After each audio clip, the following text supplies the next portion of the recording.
तंगवाणी भरिसां डेरा सरकी पुलिस थाणे जी हद ॻोठ जियो मलिक में 15 ॾींहं अॻु बेदर्दी सां क़त्ल कयल मोहम्मद उस्मान मलिक जा क़ातिल गिरफ़्तार न थियण ख़िलाफ़ वारसनि पारां एहतजाज कयो वियो।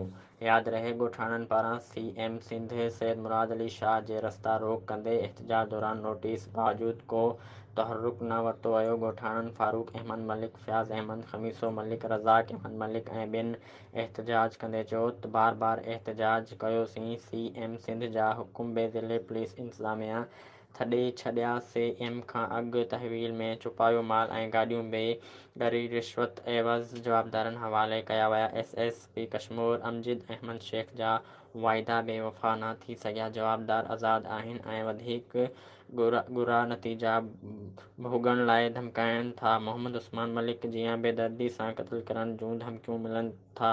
पुलिस पारां ठुल्हा आसरा ॾिना पिया वञनि। हिननि घुर कई त जवाबदारनि खे गिरफ़्तार करे वारसनि सां इंसाफ़ कयो वञे।